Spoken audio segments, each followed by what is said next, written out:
Ever wondered what happens when militants take on the wrong target? Picture two MH-60R Seahawks slicing through dawn over the southern Red Sea, while the Maersk Hangzhou steams below, blissfully unaware of Houthi fast attack boats closing in with RPGs and PKMs. The ship's few security contractors scan the horizon, fingers tight on triggers. Every second counts. Ready today to see what unfolds when cutting-edge helicopters meet heavily armed militants? Let's dive into a truly real showdown where split-second decisions and raw firepower spell the difference between sinking and surviving. Nothing about that morning felt routine. At exactly 6:30 a.m. local time, two U.S. Navy MH-60R Seahawk helicopters, call signs Lancer 71 from USS Dwight D. Eisenhower and Lancer 72 from USS Gravely, were hovering just above the surface of the southern Red Sea. Their mission was simple in description, but critical in intent: provide top cover for a naval task force patrolling those waters. For months, Houthi attacks had been on the rise in the same area, making global trade nervous and shipping costs climb. Ships had been rerouting, waiting on slow convoys and watching every radar screen as they passed near Yemen. These MH-60R Seahawks aren't ordinary choppers. Since 2010, they've served as the U.S. Navy's primary helicopters for hunting submarines and watching surface ships. They replaced older SH-60B and SH-60F aircraft and quickly proved their worth by flying more often and staying ready longer than any other maritime helicopter. They carry advanced radars, sonar systems, and a mix of weapons, enough to handle threats from under the waves to above deck. On this morning, though, the patrol had been quiet. The pilots scanned the horizon, looking for anything suspicious, but so far the seas and the sky had given no hints of trouble.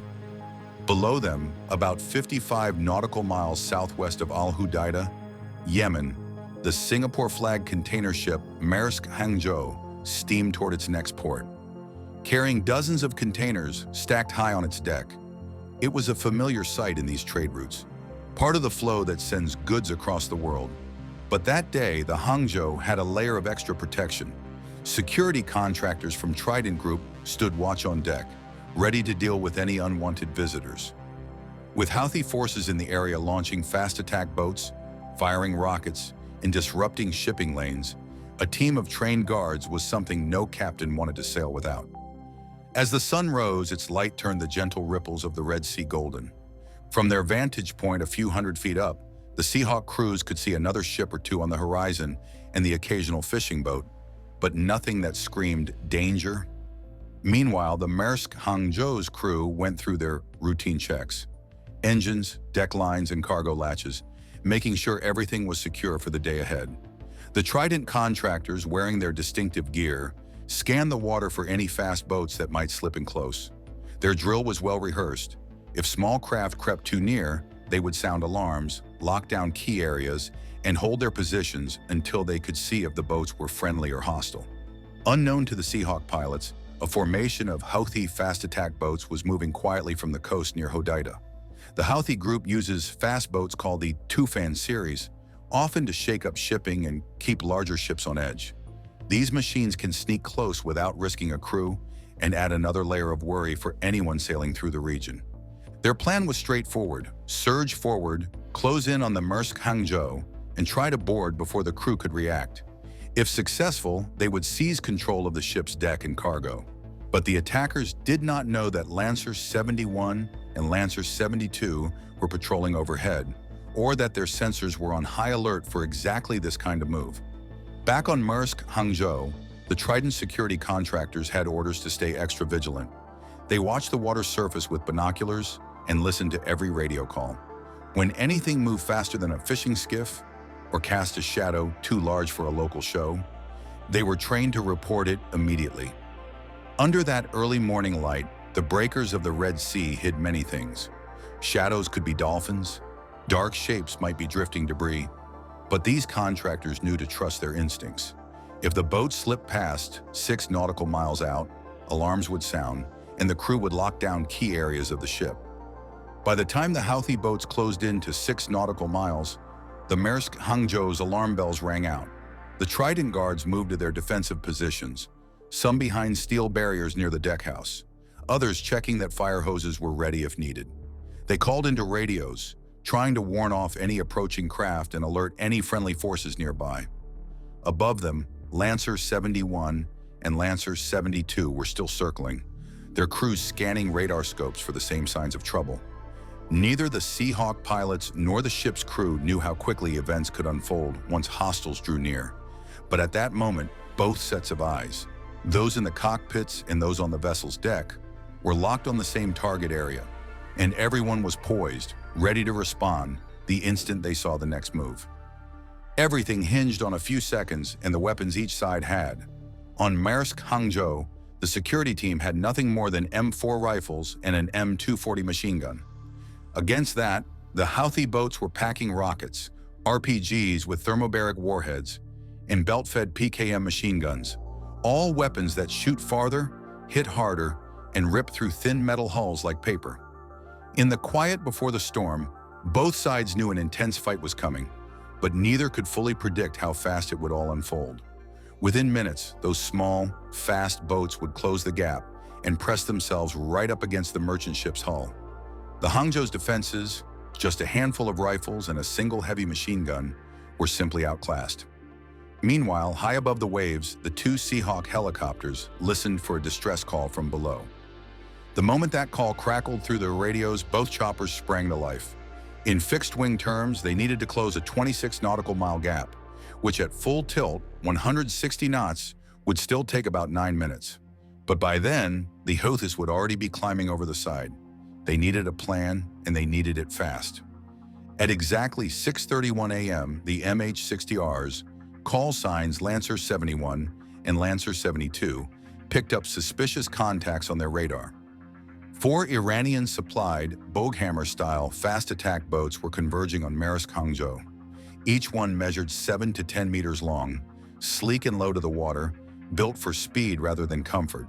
Traveling at roughly 50 knots apiece, they raced in a tight, converging formation, like wolves closing in on a wounded deer. Their crews, 3 to 4 Houthi militants per boat, carried PKM machine guns, AK-47 rifles, and RPGs. 2 of those RPG teams had thermobaric Taba 14 warheads, the kind of weapon that can blast through 300 millimeters of rolled armor. For a container ship with a hull barely 25 millimeters thick, that meant a direct hit could punch a hole the size of a watermelon without breaking a sweat. Even more unsettling, each Houthi boat was rigged with a Starlink terminal. With that setup, they weren't operating blind. Real-time data streamed back and forth between the boats, overhead drones, coastal spotters, and command posts in Hodeidah. If one fast boat pilot spotted something on the water, he'd share it instantly with the rest. That level of coordination, feeding live imagery and position reports into a shared network, meant these attacks weren't random or desperate raids. They were carefully planned strikes, following what Iranian naval experts call asymmetric doctrine. Put simply, the Houthis were using cheap, fast platforms and smart communications to overwhelm a bigger target. Trident Group security contractors on Maersk Hangzhou braced by the stern and port side as 4 Houthi fast attack boats approached. At several kilometers out, they fired M240B machine guns, hitting one of Boghammer's hulls and spraying water. Only one staggered. The others closed in, engines roaring, guns ready. The boats covered the final 1,200 meters in seconds, reaching 600 meters inside RPG range, spiking tension. Any RPG or thermobaric rocket could punch a hull hole or spark a deck explosion, risking a boarding. The Seahawks were 9 minutes away. The ship's defense relied on shouted commands, precise M240 fire, and the attackers' fragile boats. In that moment, 6:31 and 47 seconds into the morning, the distance was almost gone. The attackers' shift from 1,800 meters to 600 meters had taken less time than it takes to count one Mississippi. The next move would be the most dangerous, when the Houthi boat slipped under the boom of the Hangzhou's deck and tried to climb aboard. At that sliver of time, everyone involved knew the outcome would set the stage for what came next. Either a close-quarters fight on deck or the arrival of U.S. Navy Hawks just in time. But as the boats closed, the divide between success and failure was measured in mere feet, and those few seconds could decide it all. That morning, everything boiled down to a few critical moments. On Maersk Hangzhou's deck, the security team's suppressive fire managed to smash one of the attacker's rudder assemblies, sending one Boghammer skiff veering off course. But the larger threat was still barreling toward them. The RPG gunner on Boat 2 pulled the trigger and sent a thermobaric warhead screaming in their direction. It zipped past, coming within a hair's breadth, just 3 meters, of the ship's superstructure, the bridge area that sticks up above the main deck, where the captain and crew steer in coordinate defenses. If that shot had landed, the Hangzhou would have lost its ability to maneuver or call for help, leaving it a sitting duck. At that moment, the trenches of sand or the stacked crates on deck weren't going to hold back the Houthi militants for much longer. The security detail was on the brink of being overrun, and that's when the Seahawks finally appeared. The MH-60R helicopters, Lancer 71 and Lancer 72, answered the distress call as quickly as physics would allow. But they weren't teleporters. From their patrol orbit, they were still 26 nautical miles away. Even pushing their turbine engines to scream at 160 knots, it would take roughly 9 minutes to reach the Hangzhou. And those 9 minutes felt like an eternity when you're staring down attackers armed with rocket-propelled grenades. When the trapped security team on deck staved off the skiffs just long enough, the Boghammers were forced to pause at around 600 meters out. They wanted to plaster the ship with RPG fire before making their boarding attempt. That brief lull proved to be precisely the opening the Seahawks needed. By 6:39 a.m., just 8 minutes after the first shots, both helicopters had closed the distance to just a mile. With their rotors whipping the salty air, Lancer 71 and 72 were in position. But having helicopters overhead doesn't automatically mean a quick zap and a tidy finish. The pilots still had to figure out which boats to hit first. Hidden beneath the nose of each Seahawk helicopter is the AN/APS 153-V radar system, a remarkable piece of technology. Designed to scan the sea surface and detect tiny contacts, this radar sends out radio waves that bounce back from ships, submarines, and small boats. Its precision allows pilots and crew to spot objects in the water from miles away, day or night, in weather or through fog and rain. The information it gathers is displayed on screens inside the aircraft, guiding decision-makers to track moving targets or search for potential threats. Thanks to this radar, the Seahawks can carry out reconnaissance and safety missions with confidence. From nearly 42 kilometers away, it first picked up the 4 Iranian-supplied Boghammer-style boats. But the Red Sea's choppy waters throw up plenty of sea clutter, random reflections off waves that look like legitimate contacts. To sort real threats from the foam, the radar needed a better look. Initially, the radar was painting a chaotic picture, tracking 32 separate contacts, from fishing dhows to drifting debris. To cut through the noise, pilots switched to narrow pulse mode, sending half to 1 microsecond bursts for tracking precise location, speed, and size data. Like zooming in to avoid background blur, this helped Seahawks lock onto 4 attack boats. But narrow pulses alone couldn't deliver pinpoint targeting, so they activated the Moving Target Indicator, MTI, which uses the Doppler effect. When radar waves bounce off a moving vessel, the frequency shifts, like a motorcycle's engine pitch, rising and falling as it passes. Measuring these shifts lets radar distinguish a real boat from a wave. With MTI humming, pilots suddenly saw each Boghammer's true speed, heading, and size. No more guessing. The formidable fast attack crafts appeared in razor-sharp focus, engines churning the sea as they steamed toward Maersk Hangzhou's flanks, closing in rapidly and dangerously. At 1 mile out, the Seahawks held their positions overhead, circling like guardian angels. Their arrival shifted the balance. For now, the Houthi skiffs had to think twice before swarming the deck. But as those 4 boats roared beneath, their crews still gripped RPGs and PKMs. They could feel the weight of 2 rotary wing jets ready to rain down fire if needed. In those tense seconds, with the radar feeding data into their consoles and the MTI isolating targets from the waves, the Seahawk pilots prepared to make the first move. Their mission: protect the unarmed container ship and its security team from being overwhelmed. And that is where this extract leaves off, with 2 Seahawk helicopters hovering above, sensors locked on hostile boats closing in, and the next decisive moments hanging in the balance. By the time the helicopters closed in, the pilots had already used the radar's moving target indicator to pick out which blips on the screen were actual boats, not just waves. But once MTI confirmed something solid was moving, they switched to inverse synthetic aperture radar, or ISAR.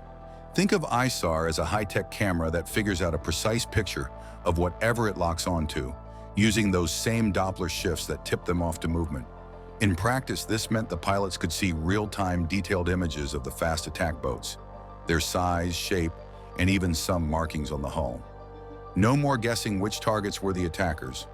Now they had visual confirmation that the Houthi boats were dead ahead, and with that, it was go time. Each Seahawk was ready for exactly this kind of fight. Under each side door sat a GAU 21.50 caliber machine gun, often called 50s in military lingo, called crew served because they needed both a pilot to fly and a door gunner to pull the trigger. These guns could spit out up to 1,100 rounds every single minute, with bullets reaching out nearly 2,000 meters. The ammo load was a mix of armor-piercing incendiary rounds, which could punch through metal and start fires, and tracer rounds, which left a little streak of light so the door gunners could see exactly where their shots were going.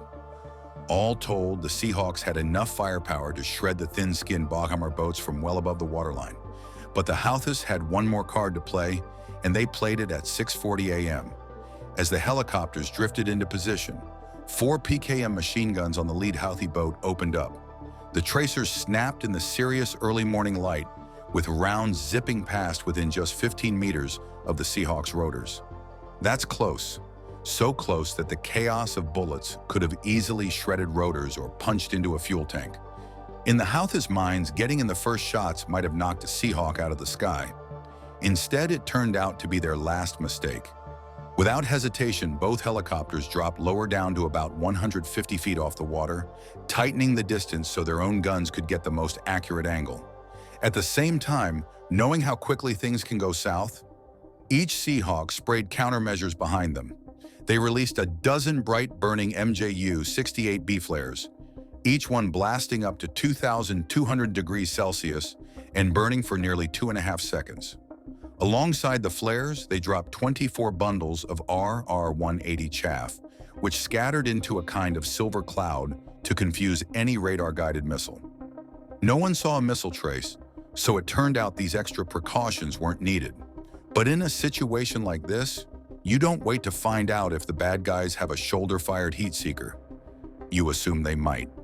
And then all hell broke loose in earnest. Exactly 1 minute after the Houthis' first salvo, at 6:41, Lancer 71's door gunner picked out Boat 1 as the highest threat, a small craft roaring forward with a fresh set of PKMs and an RPG launcher aimed at the ship below. The Seahawk pilot held steady, giving the gunner a stable platform. 3 bursts of .50 caliber bullets came screaming out, each round a potential game changer. The first 2 streams of fire rattled across the bow, but the third was a direct hit, slamming right into the engine block. For those who know anything about boat engines, that's the critical hit.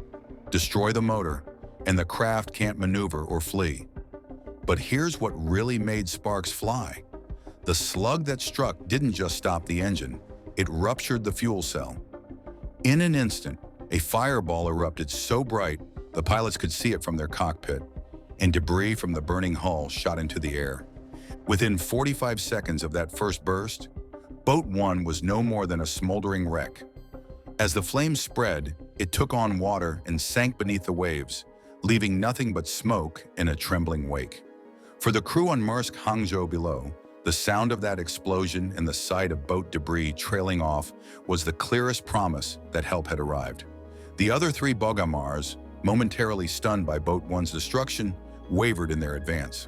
For a brief, crucial moment, the Hangzhou's security team could breathe a little easier, and the Seahawks had proven their might.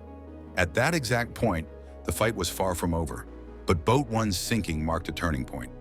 It was the first domino to fall in what would become a decisive defense of a merchant ship under siege.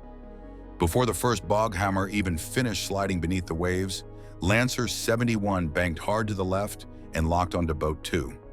Imagine a helicopter suddenly tipping, its nose pointing toward a small craft speeding across choppy water. That's exactly what the pilot did.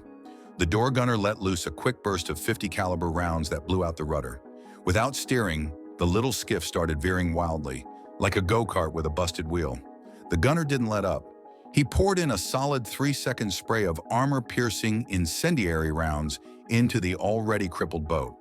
Within moments, Boat 2 listed violently, water gushed in through the shattered hull, and by 6:42 a.m., it rolled over and capsized, disappearing into the depths. With 2 helicopters circling overhead, the pilots didn't waste a second. They shifted their sights to Boat 3. This time, both Lancer 71 and Lancer 72 trained their guns together on a single target. The twin streams of tracers looked almost poetic, like synchronized swimmers cutting through the water, but made of bullets. In just a few heartbeats, dozens of armor-piercing shells hammered into Boat 3's underside, punching holes below its waterline. The crew on that skiff realized they were done for. Water flooded in faster than their frantic attempts to bail it out. By 6:44 a.m., Boat 3 gave a final lurch and sank, leaving only a swirl of oily foam where it had been. Boat 4, seeing 3 of its comrades sent to Davy Jones's locker, decided discretion was the better part of valor. Instead of charging in, it spun around and booked it back out to sea. Smoke trailed from its damaged engine as it limped northwest, trying to put distance between itself and the Seahawk helicopters. Lancer 71 and Lancer 72 could have chased it, but their orders were clear. Stay with the merchant ship. With Boat 4 racing away, the helicopters hovered above the Maersk Hangzhou, their guns still hot but their focus returning to protecting the vessel. In just under 7 minutes, from the first crash of bullets to the last sinking hull, the 2 Seahawks had sent 3 Boghamar boats to the bottom. Between them, they'd fired roughly 1,800 rounds of ammunition, each designed to rip through metal while keeping as much distance from their own rotors as possible. But for the U.S. military brass, this was only the start of their message. Sinking a few boats in self-defense was one thing. They wanted to make it painfully clear that attacking U.S. escorts would carry far greater costs. Within 8 hours of that morning's skirmish, the guided missile destroyer USS Gravely steamed close to the Yemeni coast. Its target, a handful of coastal radar stations the Houthis had been using to give data to their fast attack boats. Those sites at Jabal al-Tayr, Al-Mocha, and Ras Isa had been eyes in the sky, telling Houthi skippers where U.S. ships were, what courses they took, and when they might slip into danger. Starting later that afternoon, Gravely's 5-inch Mark 45 Mod 4 naval gun swung into action. Each round weighed about 70 pounds, packed with high explosives or airburst charges, flying at roughly 2,600 feet per second up to 9 miles out. As the sun dipped toward the horizon, Gravely moved up and down the coast with relative ease. At each radar installation, it unleashed a barrage, blast after blast, until 3 entire sites lay in ruins. Post-strike drone assessments showed that those hits degraded Houthi maritime surveillance by at least 60%. That meant those fast boats would now have to rely on less accurate spotting methods, like someone on shore peering through binoculars rather than satellite-linked radars. With those coastal eyes taken out, the Houthis lost the tactical edge that had made their swarm tactics so deadly. But U.S. retaliation didn't stop at taking out radars. New Year's Day brought another round of strikes. On January 1st, just after sunset, 4 FA-18E Super Hornets from Strike Fighter Squadron 131 took off from USS Dwight D. Eisenhower. Each jet carried 2 AGM-154C Joint Standoff Weapons, JSOWs, smart glide bombs designed to blast through reinforced concrete. Each JSOWC had a 500-pound broach warhead, which on impact unleashed a molten metal jet capable of carving through 3.7 meters of solid concrete like warm butter. At 6:43 p.m. local time, those 4 missiles struck the Al-Durahimi missile warehouse. One by one, explosions rocked the compound as secondary blasts erupted from the stacks of rockets and missiles inside. Intercepts of Houthi radio chatter afterward confirmed what everyone expected. 18 Qasef drones were destroyed on the ground before ever lifting off, along with 4 Noor anti-ship missiles and multiple missile guidance kits.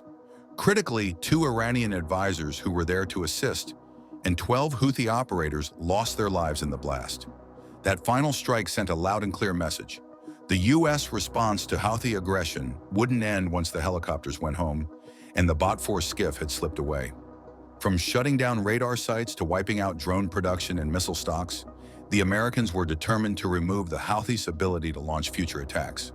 If you attacked a U.S.-escorted ship, you wouldn't just face immediate defense, you'd feel the consequences days later when bombs and rounds rained on your assets long after the smoke cleared.